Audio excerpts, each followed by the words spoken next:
ओम नमो Narayan channel प्रस्तुत करते हैं श्रीमद् भागवत महापुराण के अध्यायों का सरल हिंदी रूपांतरण। आइए सुनते हैं। ओम नमो भगवते वासुदेवाय।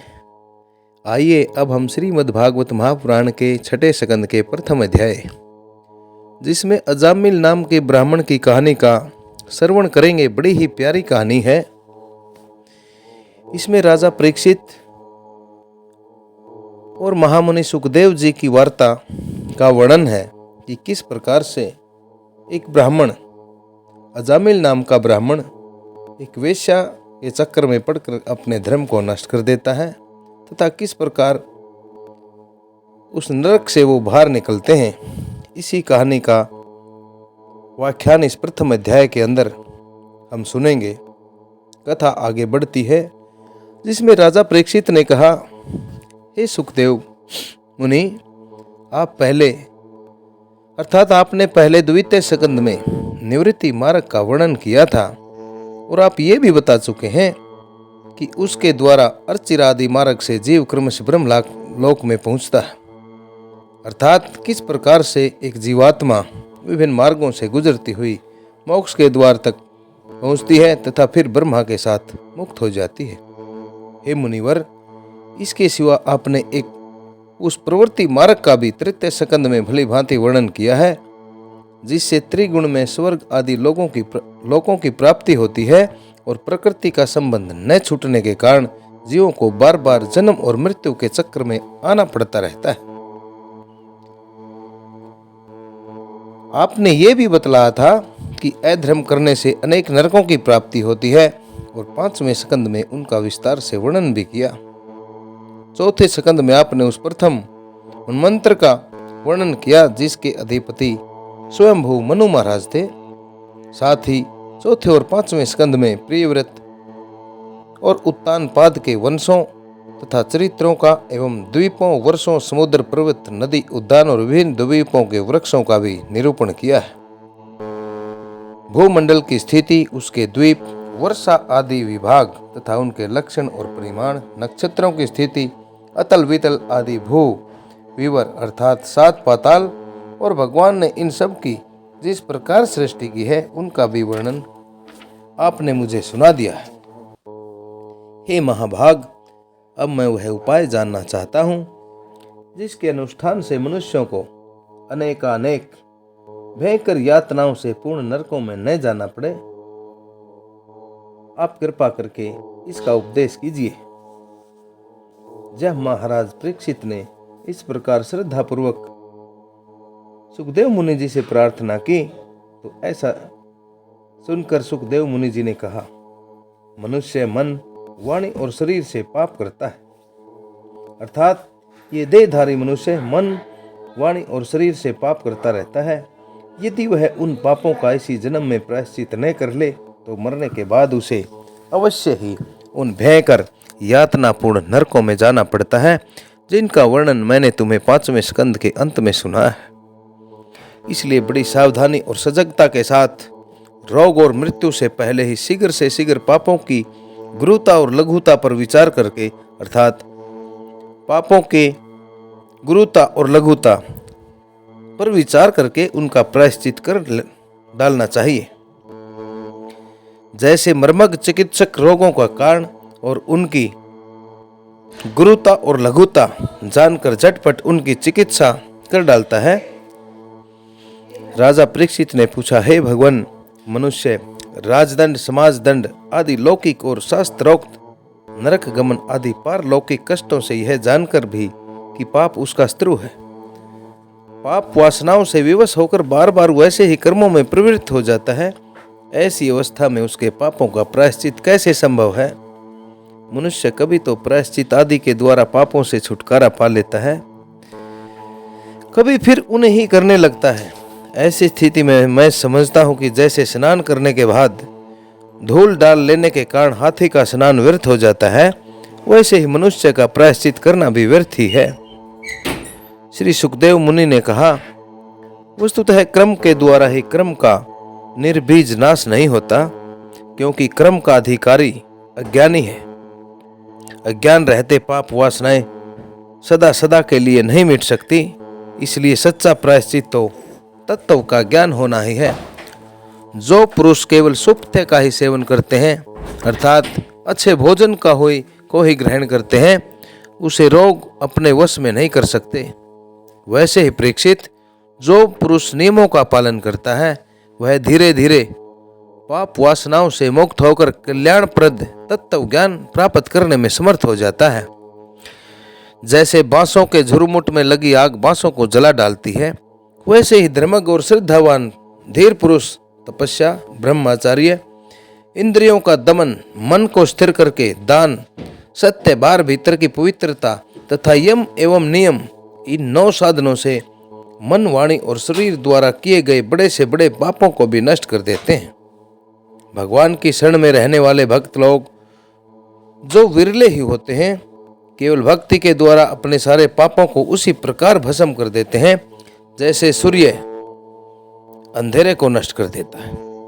परीक्षित, पापी पुरुष की जैसी शुद्धि भगवान को आत्म समर्पण करने से और उनके भक्तों को सेवन करने से होती है, अर्थात उनके भक्तों के संग रहने से होती है, वैसी तपस्या आदि के द्वारा भी नहीं हो सकती।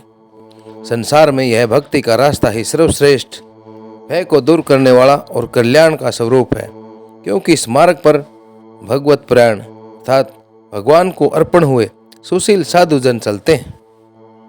परीक्षित, जैसे शराब से भरे घड़े को नदियां पवित्र नहीं कर सकती, वैसे ही बड़े बड़े प्रायश्चित बार बार किए जाने पर भी भगवान मुख मनुष्य को पवित्र करने में, अर्थात भगवान के मुख से विमुख हुआ मनुष्य पवित्र नहीं हो सकता। जिन्होंने अपने भगवत गुण अनुरागी मन मधुकर को, अर्थात मन रूपी भंवरे को भगवान श्री कृष्ण के चरणारविंद चरणों में मकरंद का एक बार पान करा दिया, उन्होंने समझो सारे प्रायश्चित कर लिए। वे सपने में भी यमराज और उनके पासधारी दूतों को नहीं देखते, फिर नरक की तो बात ही क्या है। हे परीक्षित, इस विषय में महात्मा लोग एक प्राचीन इतिहास कहा करते हैं। उसमें भगवान विष्णु और यमराज के दूतों की बातचीत का वर्णन है, तो मुझसे उसे सुनो। कान्यकुब्ज नगर अर्थात कन्नौज में एक दासीपति ब्राह्मण रहता था। उसका नाम था अजामिल। दासी के साथ रहने से दूषित होने के कारण उसका सदाचार नष्ट हो चुका था। वह पापी कभी बटोहियों को बांधकर उन्हें लूट लेता, अर्थात रास्ते में चलने वाले यात्रियों को लूट लेता, कभी लोगों को जुए के छल से हरा देता, किसी का धन धोखाधड़ी से ले लेता तो किसी का चुरा लेता। इस प्रकार अत्यंत निंदनीय वृत्ति का आश्रय लेकर वह अपने परिवार का पेट भरता था और दूसरे प्राणियों को बहुत ही सताता था। परीक्षित, इसी प्रकार वह वहां रहकर दासी के बच्चों का लालन पालन करता रहा। इस प्रकार उसकी आयु का बहुत बड़ा भाग 88 वर्ष बीत चुका था। बूढ़े अजामिल के 10 पुत्र थे, उनमें सबसे छोटे का नाम था नारायण। माँ बाप उससे बहुत प्यार करते थे। बूढ़े अजामिल ने अत्यंत मोह के कारण अपना संपूर्ण हृदय अपने बच्चे नारायण को सौंप दिया था, अर्थात वह उनके मोह की गर्त में गिर चुका था।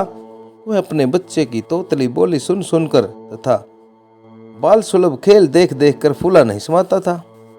अजामिल बालक के स्नेह बंधन में बंध गया था। जब वह खाता तब उसे खिलाता, जब वह पानी पीता उसे पानी पिलाता। इस प्रकार वह अतिशय मूढ़ हो गया था। एक प्रकार से उसके साथ मोहग्रस्त होकर मूढ़ हो गया था, उसमें अंधा हो चुका था। उसे इस बात का पता ही न चला कि मृत्यु मेरे सिर पर आ पहुंची है। वह मूर्ख इसी प्रकार अपना जीवन बिता रहा था कि मृत्यु का समय आ पहुंचा।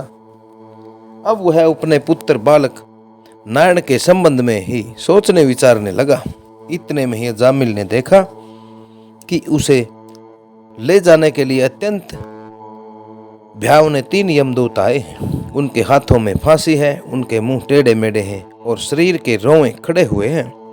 उस समय बालक नारायण वहां से कुछ दूरी पर खेल रहा था। यमदूतों को देखकर अजामिल अत्यंत व्याकुल हो गया और उसने बहुत ऊंचे स्वर से पुकारा, नारायण नारायण। भगवान के पार्षदों ने देखा कि यह मरते समय हमारे स्वामी भगवान नारायण का नाम ले रहा है, उसके नाम का कीर्तन कर रहा है अतः वे बड़े वेग से झटपट वहां आ पहुंचे।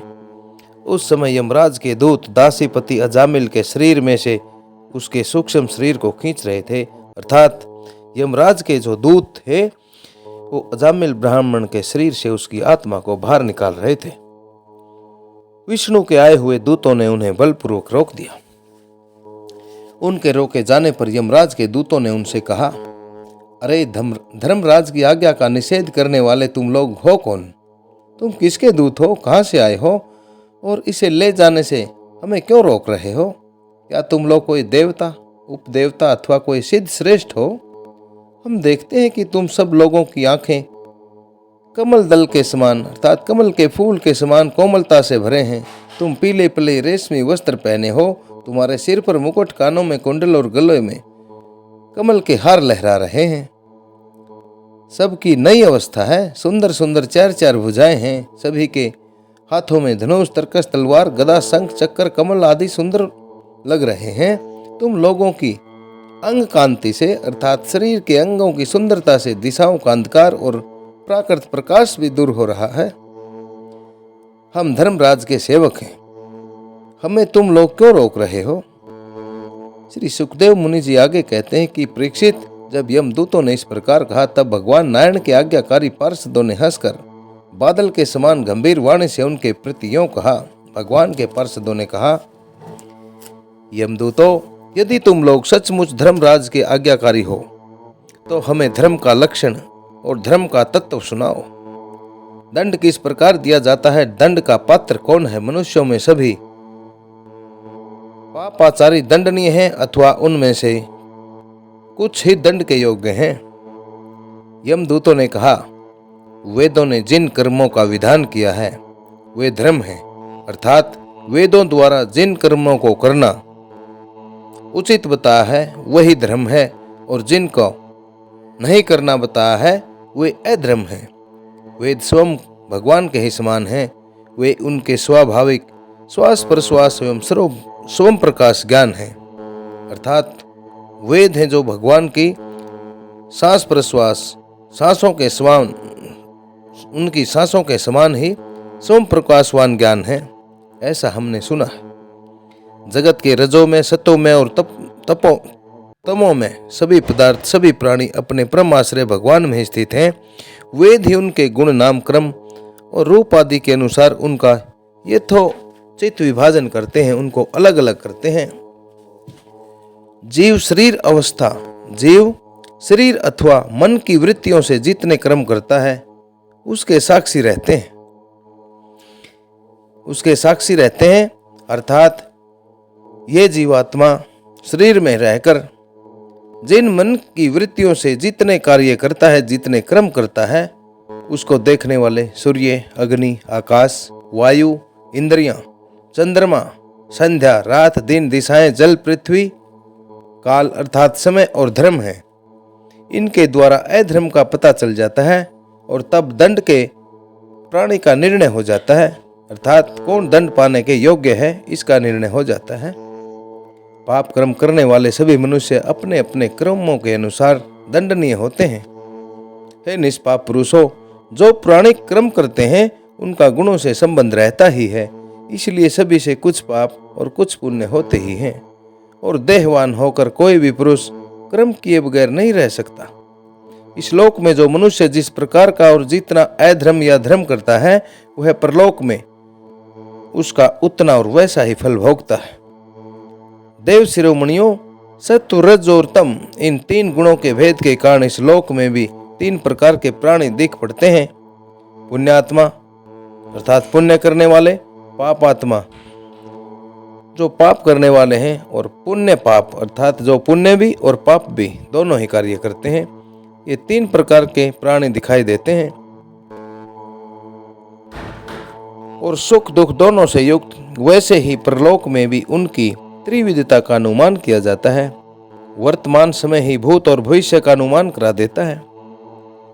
जैसे वर्तमान समय ही भूत और भविष्य का अनुमान करा देता है, ठीक वैसे ही वर्तमान जन्म के पाप पुण्य भी भूत और भविष्य जन्मों के पाप पुण्य का अनुमान करा देते हैं। हमारे स्वामी अजन्मा भगवान सब कुछ जानने वाले यमराज सबके अंतःकरणों में ही विराजमान हैं। इसलिए वे अपने मन से ही सबके पूर्व रूपों को, पहले वाले रूपों को देख लेते हैं। वे साथ ही उनके भावी स्वरूप का भी विचार कर लेते हैं। जैसे सोया हुआ ज्ञानी पुरुष सपने के समय प्रतीत हो रहे कल्पित शरीर को ही अपना वास्तविक शरीर समझता है, सोए हुए अथवा जागने वाले शरीर को भूल जाता है, वैसे ही जीव भी अपने पहले वाले जन्मों की याद को भूल जाता है और वर्तमान शरीर के सिवा पहले और पिछले शरीरों के संबंध में कुछ भी नहीं जानता। सिद्ध पुरुषों, जीव इस शरीर में 5 कर्मेंद्रियों से लेना देना, चलना फिरना आदि काम करता है। 5 ज्ञान की इंद्रियों से रूप रस आदि 5 विषयों का अनुभव करता है और 16वें मन के साथ 17वां वह स्वयं मिलकर अकेले ही मन, ज्ञान इंद्रिय और कर्म इंद्रिय इन तीनों के विषयों को भोगता है।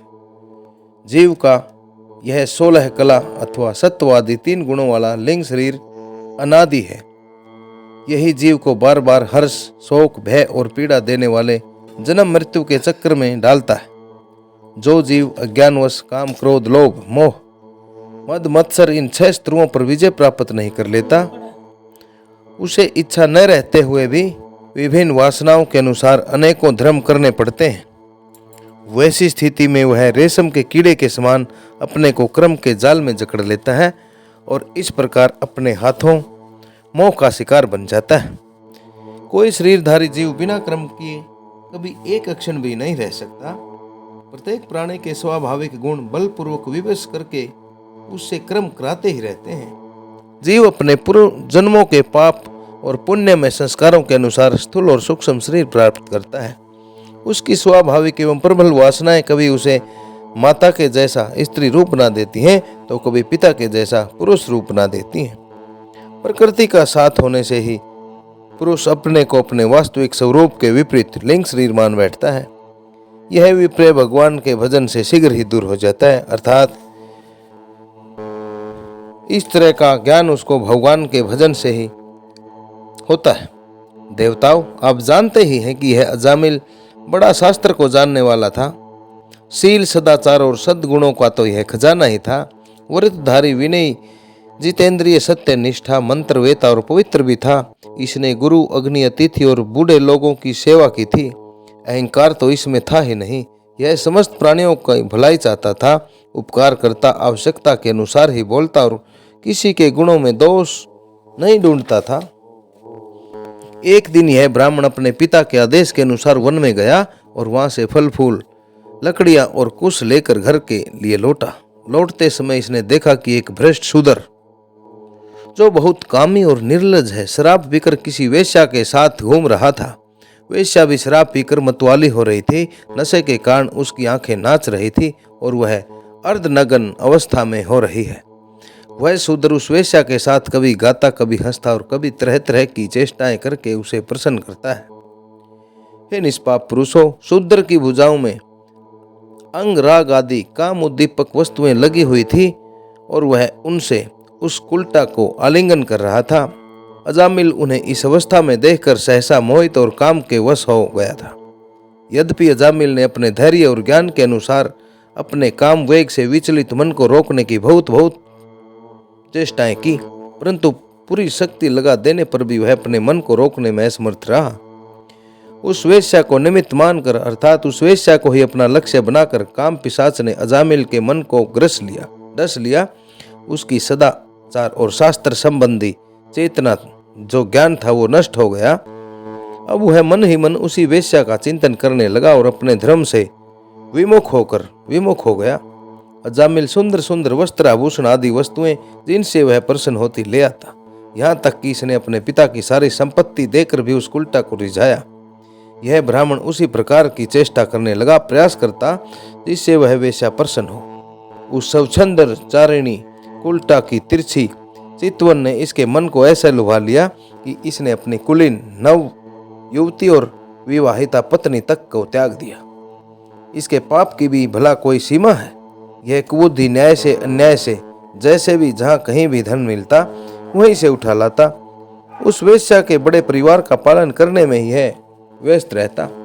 इस पापी ने शास्त्र आज्ञा का उल्लंघन करके स्वच्छंद आचरण किया। यह सत्पुरुषों के द्वारा निंदनीय है। इसने बहुत दिनों तक वेश्या के साथ मल समान अपवित्र अन्न से अपना जीवन व्यतीत किया है। इसका सारा जीवन ही पाप में है। इसने अब तक अपने पापों का कोई प्रायश्चित भी नहीं किया है। इसलिए अब हम इस पापी को दंड पाने भगवान यमराज के पास ले जाएंगे। यह अपने पापों का दंड भोगकर शुद्ध हो जाएगा। इति श्रीमद्भागवते महापुराणे पारमहंस्याम संहितायाम षट् स्कंदे अजामिलोपाख्यानो प्रथमो अध्याय, अर्थात छठे स्कंद का यह पहला अध्याय आप सभी द्वारा श्रवित किया गया। अब दूसरे अध्याय में हम विष्णु दूतों द्वारा भागवत धर्म के निरूपण और अजामिल का परम धाम गमन किस प्रकार हुआ जानेंगे। इन्हीं शब्दों के साथ नरेंद्र कौशिका सभी को ओम नमो भगवते वासुदेवाय, ओम नमो भगवते वासुदेवाय, ओम नमो भगवते वासुदेवाय। ओम नमो नारायण चैनल एक पूर्ण रूप से सनातन चैनल है, जिसका मुख्य उद्देश्य श्रीमद् भागवत महापुराण की पुण्यमयी कथाओं को संस्कृत से हिंदी में रूपांतरित करके आप लोगों तक पहुंचाना है। आप सभी से विनम्र प्रार्थना है कि ओम नमो नारायण चैनल को सब्सक्राइब करें तथा इन पुण्यमयी कथाओं को आगे से आगे शेयर करके पुण्य के भागी बने। इन्हीं शब्दों के साथ पुनः सभी को ओम नमो भगवते वासुदेवाय, ओम नमो भगवते वासुदेवाय, ओम नमो भगवते वासुदेवाय।